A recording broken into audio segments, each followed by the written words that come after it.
Cast is now starting. All attendees are in listen-only mode.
Here at Web Courseworks.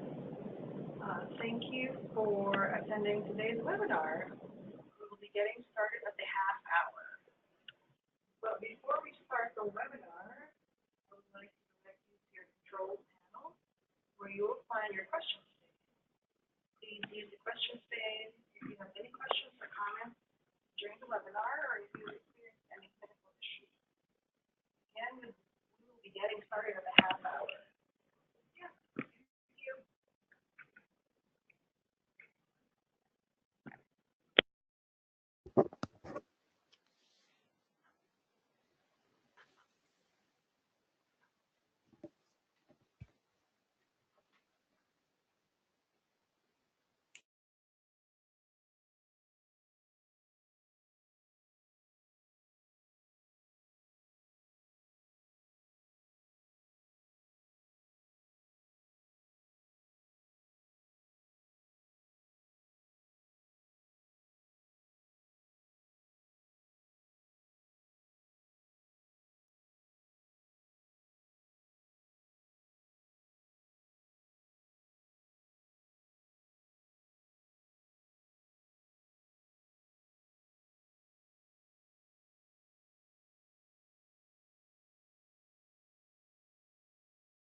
Hello and welcome to our webinar from the Web Courseworks series. Odessa, should I just jump into it? Yeah, I think we're having some issues, but yeah, just take it away. Okay, sounds good. So this is Andy Hicken. I'm Director of Quality and Strategy at Web Courseworks, and it sounds like there are some audio issues on the engineering side of things, so I'll just talk through the questions pane and so on. So throughout this webinar, you'll have access to the questions pane. If you ask a question, the other attendees can't see it, but the panelists and the organizer of the webinar will see it. So we do encourage you to ask questions, and there will be a few points where we have polls where we will ask you to just enter your response into the questions panel. So our webinar today is sponsored by Web Courseworks and OpenWater. And if you guys are able to move ahead to the next slide, I'll go ahead and read our sponsorship statement. So we're sponsored by .org Community. It's an important partnership we have. .org Community connects association executives and industry partners through online discussion forums, programs, and webinars.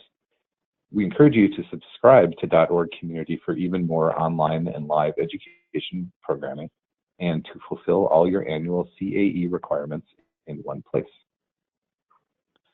Then we'll move on to the content of the webinar. So I want to introduce our speakers today. Our first speaker from OpenWater is David Lincoln. He's a associate brand manager at OpenWater.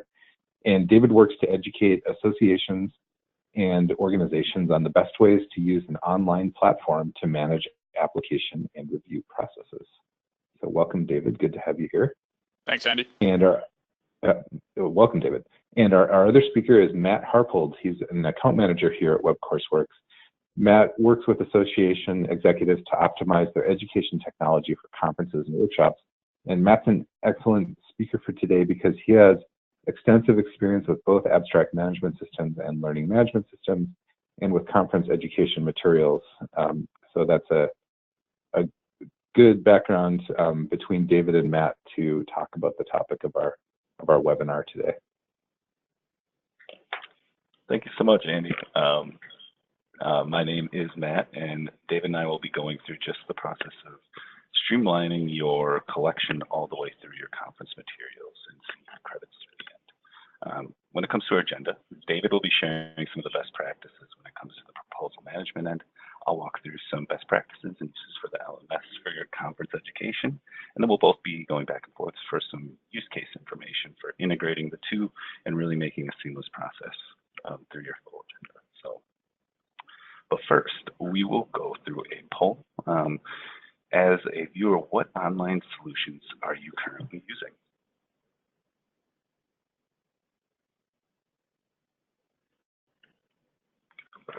Here.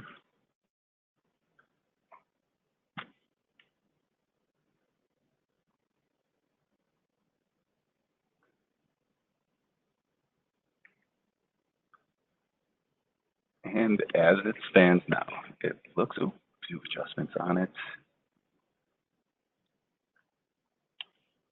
We have the majority with 41% being between neither an LMS or proposal management system, 35% being on an LMS platform, and just over 12% using proposal management system.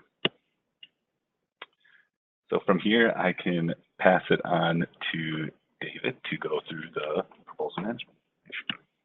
Thanks, Matt. So that poll is really interesting to see, and it's interesting to hear how few people are using a proposal management system, and that is really the perfect segue into really the first kind of a best practice that we like to preach at OpenWater, which is you want to use a specialized tool for any kind of proposal or abstract management and collection process that you're going to do. So our mantra is you wouldn't use a screwdriver to hammer in a nail, and that is what a lot of people end up doing if they use something such as Excel, a combination of Excel and email, or Google Docs.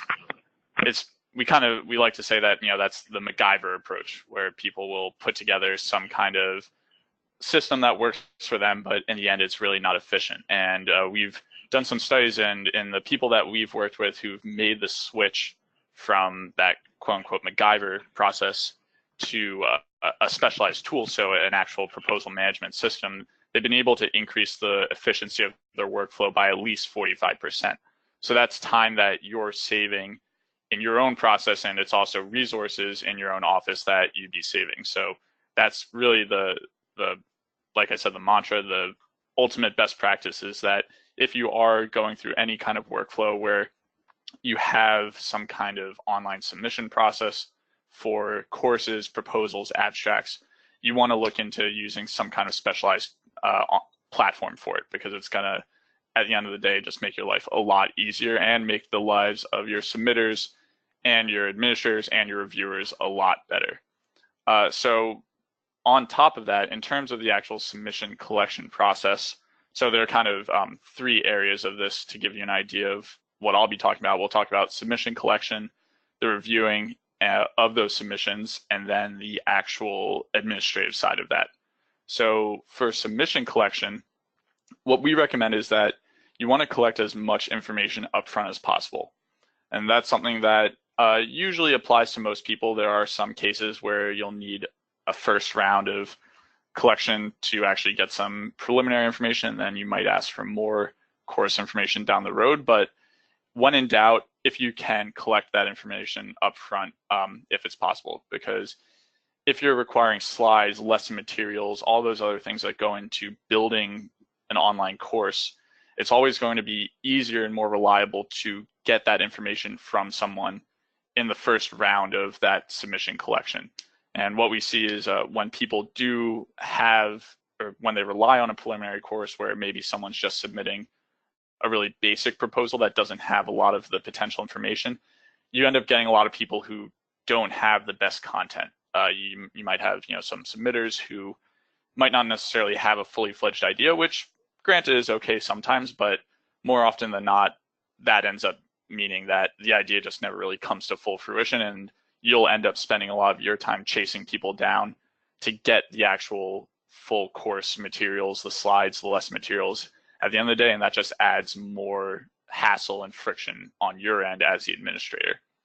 And again, if you can't require those materials up front, so if if that's how your deadlines work, if you just know that your proposers aren't going to have all their materials prepared when the first deadline hits, maybe something that's really important is just to make sure that people understand what's required of them down the road.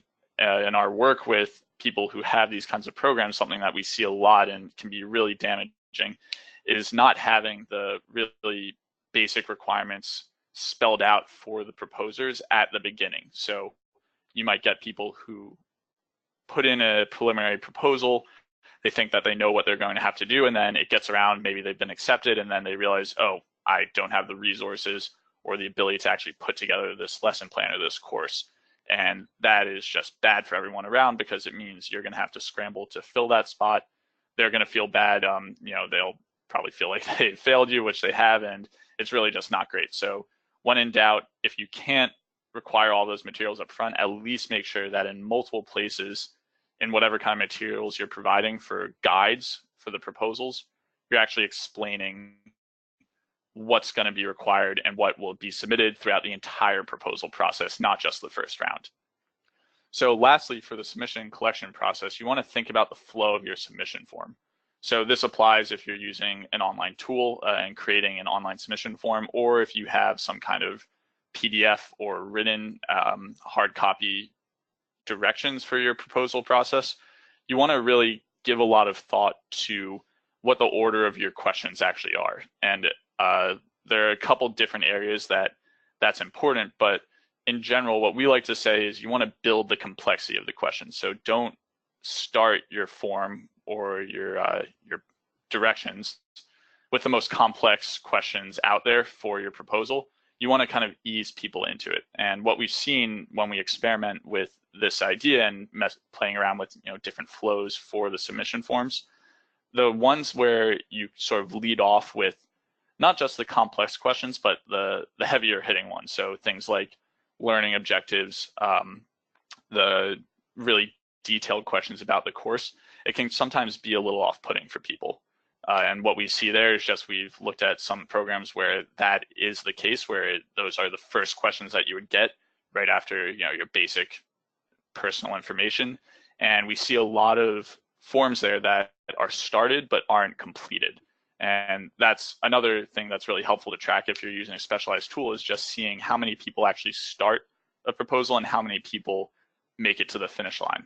And if you are able to track that and you can see that a lot of people aren't actually finishing your form, it's usually a red flag. And the first area that we say to look if that's happening is the actual flow of your form. So try to find a place where there might be a roadblock that your submitters are hitting that might be the reason why they're starting things up and not actually getting things done. Because like I said, that's really something that can be a big problem with your program, but it's something that can be solved. So I think that was a lot of information.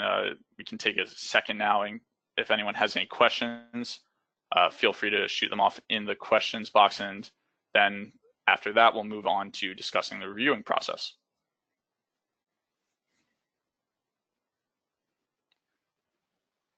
So Odessa, if there are no questions, just let me know and I'll move on.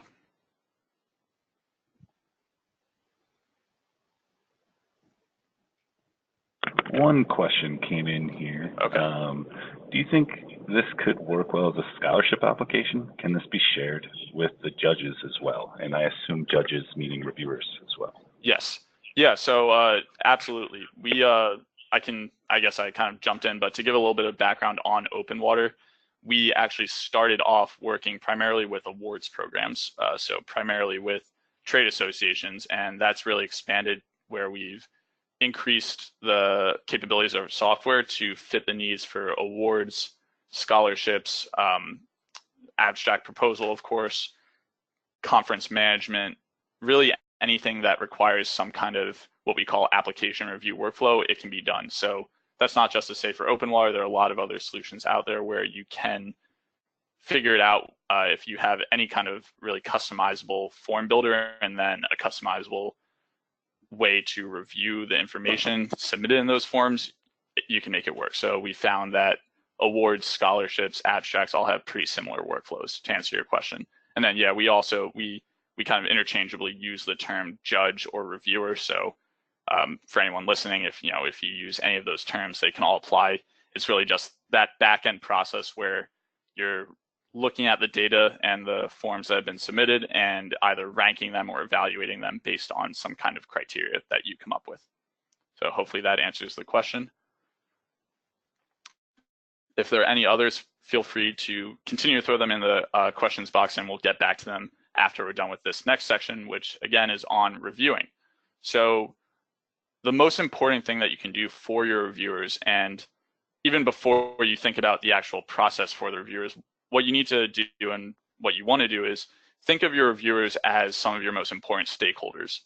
We really recommend that if you are in some kind of situation where you can get high-profile reviewers from your community to actually be panelists or be evaluators, whatever you call them, that can be a really powerful way to not only, of course, help make sure that you're getting the best proposals possible into your course or into your conference, but also it can really promote your program within your own community. Because if you can say you're going to be submitting a proposal and it's going to be reviewed by X, Y, and Z person who's a superstar in your field, even more people are going to want to submit proposals and have that proposal reviewed by that high-profile person.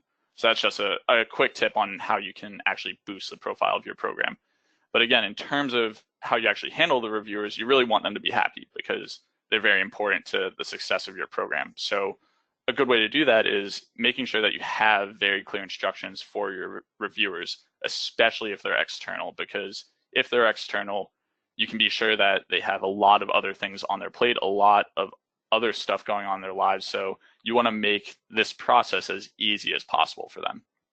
So in terms of that, you want to use a reviewing format where the reviewers constantly are seeing the rubric and guidelines. So that means that if you're using some kind of online platform, you want to have a way where essentially what they're seeing on their screen is the information that they're reviewing, so the actual proposal, And then ideally on the same screen, they're also seeing the actual evaluation criteria or the rubric that you're using. Because the most that you can limit flipping through windows, flipping through tabs, the easier you're going to make that workflow for the reviewers, and the happier they're going to be, the faster they're going to be able to get through their actual assignments. So another best practice that we like to follow when you're working with these reviewers is making sure that when possible, you're assigning those reviewers based on the categories and expertise that's relevant to them. So again, it goes back to making sure those reviewers are happy and making sure that you're promoting them as really the pinnacle of your field and as the people who have the most authority to actually make the decisions on your proposals. So find out information about your reviewers. I'm sure most people do this, but it's really helpful to just give a little bit of extra thought to what area of expertise your reviewers might have. And then if you have some kind of category structure for your actual proposals, really trying to match that with the reviewers, because again, it's going to make them happier, make their lives easier, and you're just going to get better results in terms of the proposals that actually make it through past whatever round of reviewing and into your actual conference. So another thing to think about is the volume of the assignments that you're giving to your reviewers. And it's really important just to think, okay, we don't want to overwhelm people, because if you have, for instance, a really long evaluation form, and that's just another word that we would use for a rubric, so the questions or criteria that the reviewer would be following when they're actually going through a proposal, you don't want it to be too much. And it's kind of, you want to hit a sweet spot where, of course, you're not just saying, unless it's a really preliminary round, yes or no. You obviously want to, have a little bit more of a way to rank these different proposals, but you don't want to have your reviewers scrolling through an endless selection of criteria and, that's grading every single part of the proposal, because at the end of the day, I think a lot of us have done something like that, and what ends up happening is people just skim through it.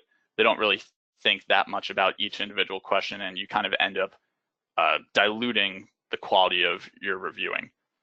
Of course, if it's really necessary that you need to get into the minute detail of every bit of the proposal, you should really think about what questions are going in and what questions are going out. But in our experience, less is better. So again, you don't want it just to be the binary yes or no, but you don't want to have pages and pages of a rubric or criteria, because it's just not going to be a streamlined process. You're going to end up slowing people down, and more likely you're going to end up having just not the best answers on the evaluation criteria. And again, this last point, I just want to really hone it in one more time, because it's something that I think gets overlooked a lot, but is really, really valuable. And again, for those external members of your reviewing criteria, publicize them.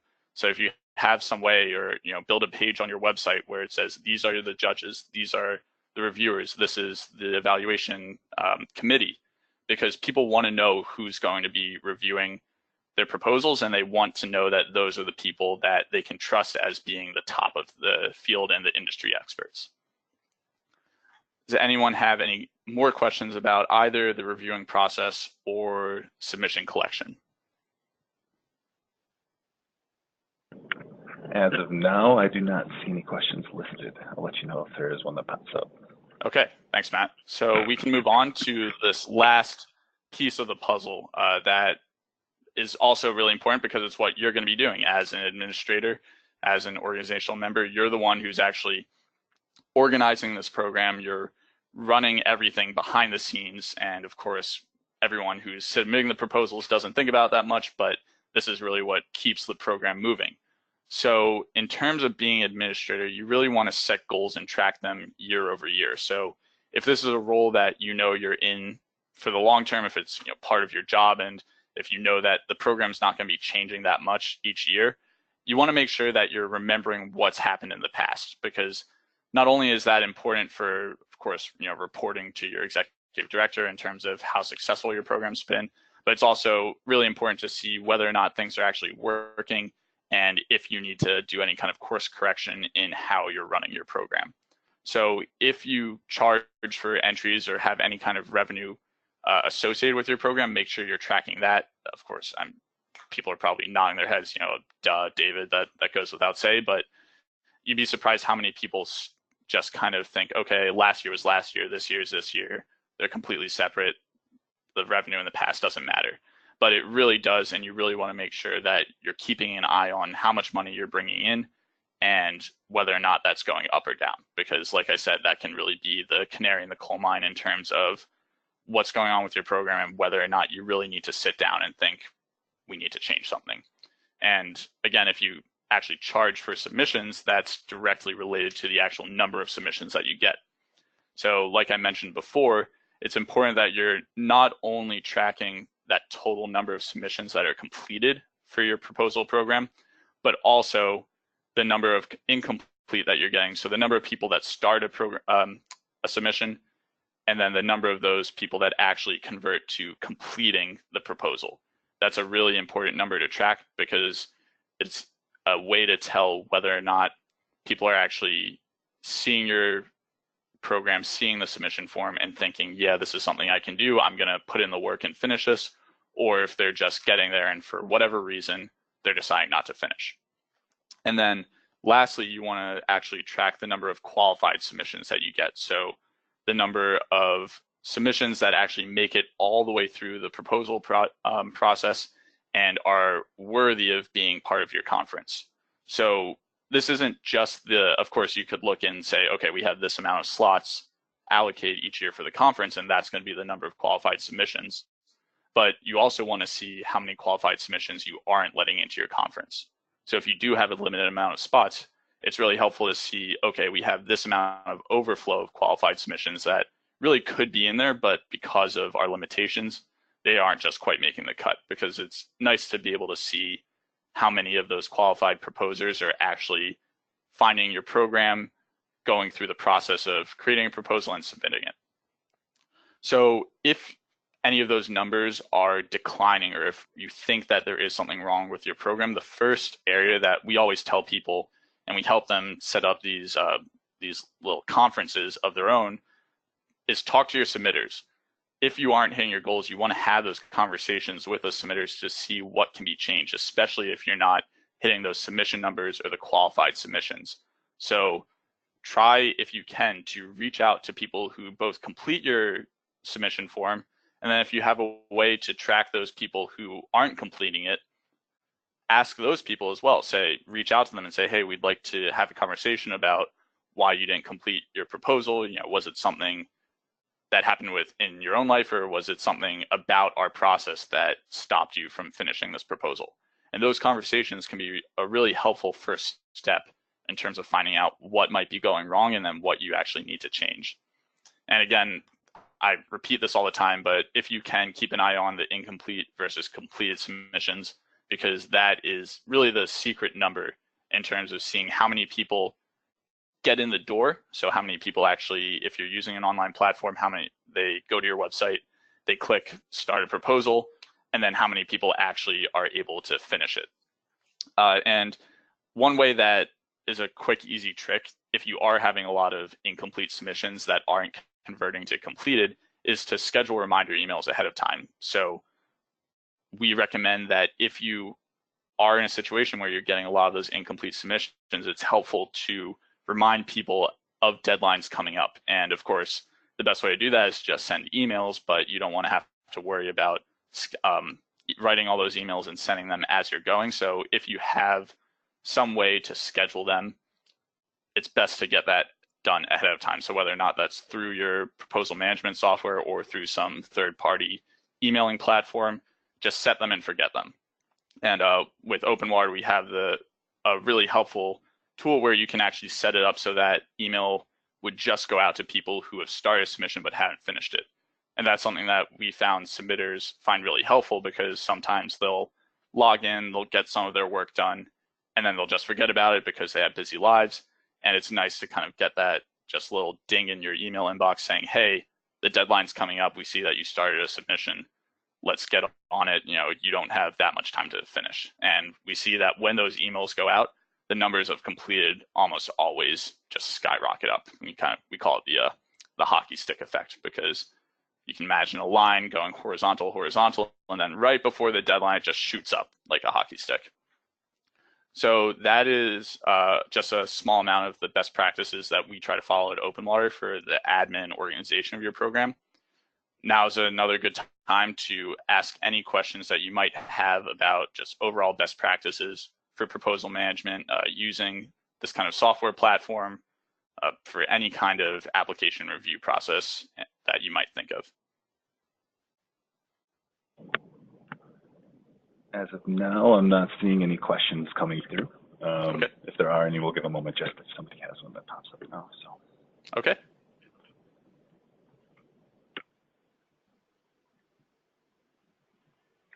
Okay, with that, I'll be diving into some of the examples for using your LMS for conference education. So going through some of those best practices and benefits for actually using your live events within your LMS is really just for the familiarity aspect to start. Having a location where your learners and your members are used to, they can navigate really well. Transfer between to really relate the information that they're learning to other ways and methods that they've learned before is really helpful for anybody's learning process.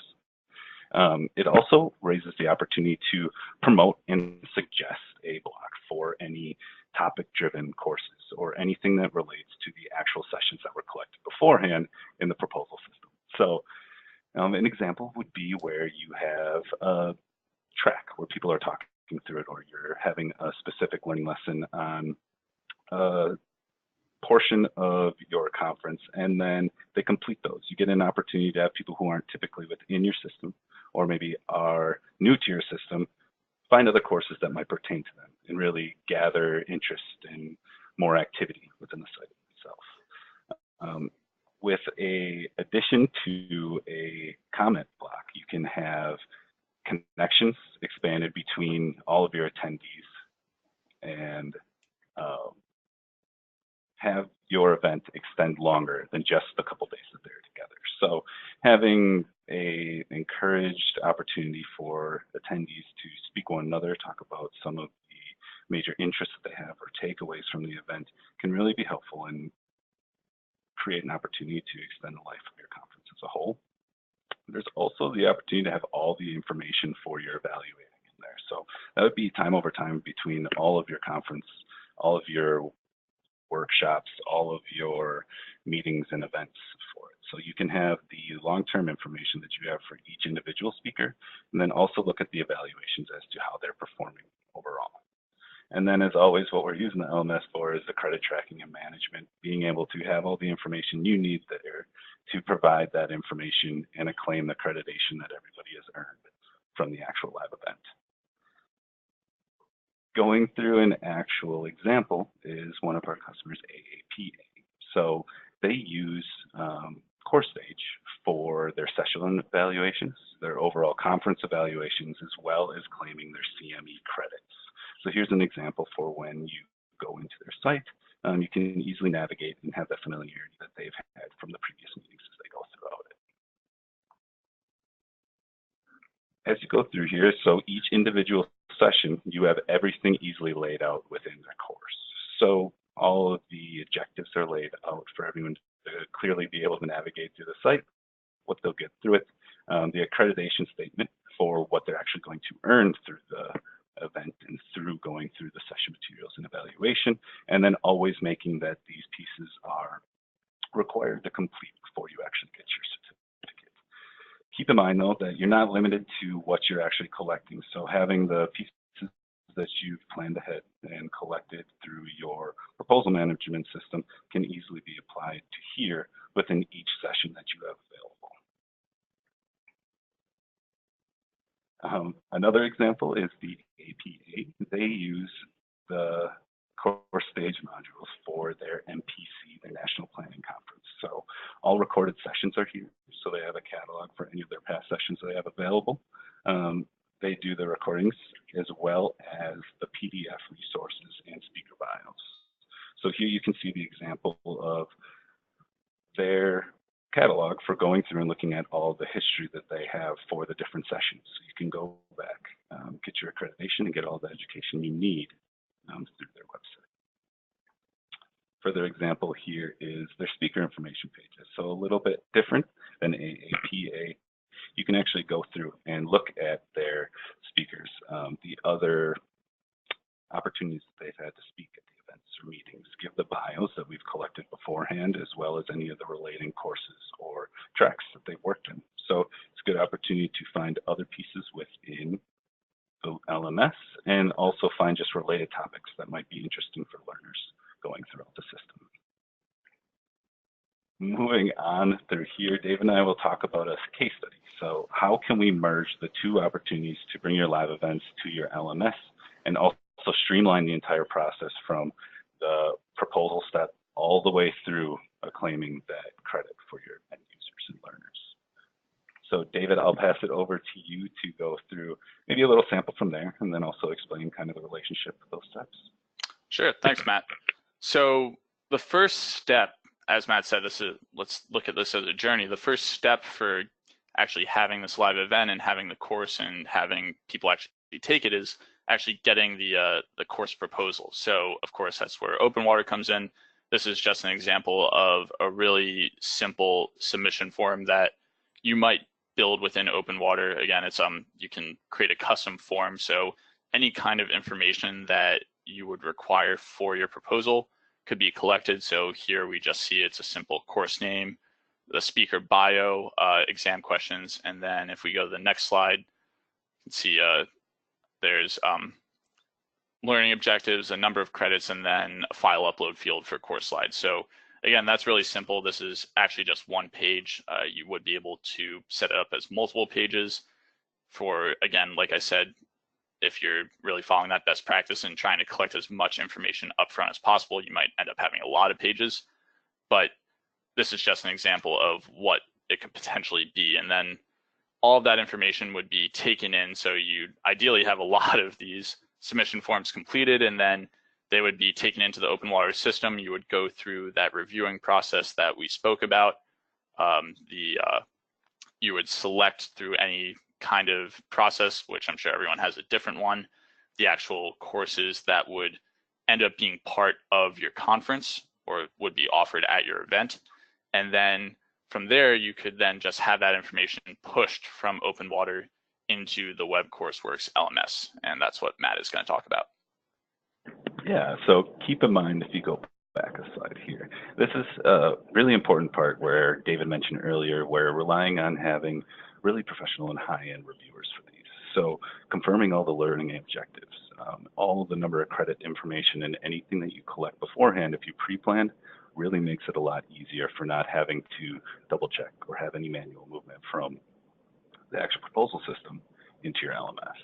So when you come through, really what the goal is to have all that information up front and apply it straight into the LMS. So when your end users come in, all that information is available. So just as we saw earlier, here are your objectives that you've already collected through the proposal management system, the accreditation statement for what your reviewers have confirmed that they will be achieving from this learning lesson, and then also having the disclosure policy statement in here as well, which we know is really important for any CMA accreditation.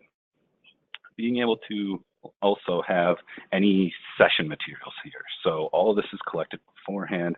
You don't have to have a limitation that is necessary for each individual session, but being able to have those beforehand and really take the time to collect those while the proposals are open is really helpful just for having it apply for the actual lessons and the evaluations going through. We mentioned a little bit earlier, but we always want to make it where it is required to complete these steps before you can actually move to the certificate step. But you can also have that really valuable evaluation information here. So whether that be something that you have collected elsewhere, or if it's feedback that you got through your collection as well, that is up to your specific process, which a lot of people have different processes for.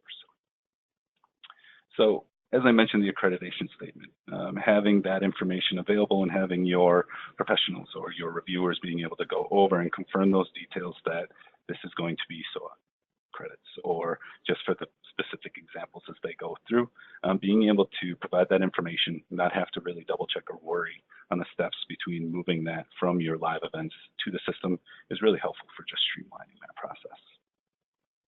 And finally, the disclosure statement. So during the proposals, it's always wanted to get this information taken care of. So we want to be able to zap that information all the way to course stage. And since we know that it is required for CME credits, it's really important to have that available, especially when you have speakers who are speaking at more than one event. You can really keep track of that information in the long term, so it's not something you have to dig up each and every time, but you do have that related on the speaker bios and that information. So going through that, we can open up some time for questions, see if anything is available.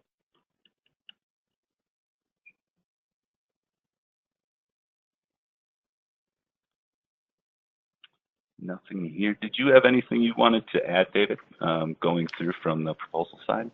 Yeah, that covered it really well. And I think it's the big takeaway from that case study and then the overall talk we're having is that if you can follow both of these sets of best practices and use some kind of integrated platform, what you're really avoiding is any kind of friction in the process. So like you mentioned, the more that you can have the processes set up well and then trust that your reviewers and your administrators have done things properly, the easier it is to be able to just sit back and watch this machine work, which is really the biggest goal, because at the end of the day, I think our platform and your platform too, Matt, I think exists just to really save workplace efficiency and make sure that people are able to devote their resources to really high level activities rather than getting stuck down in the minutia of double checking every last thing within your process. So at least that if anyone can take away anything from this conversation, hopefully it's that that is possible if you really focus on these details.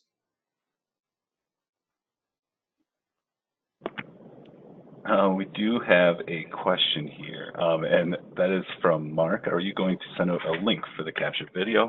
And we will be sending the follow-up email to all registrants with a link for the webinar recording shortly after. So that will be sent over. With that, I think we are all set. If there are additional questions, feel free to email us, and we'll be sending over the recording as well as the slideshow to go with it. But we really appreciate having everybody's time, and thank you for joining us.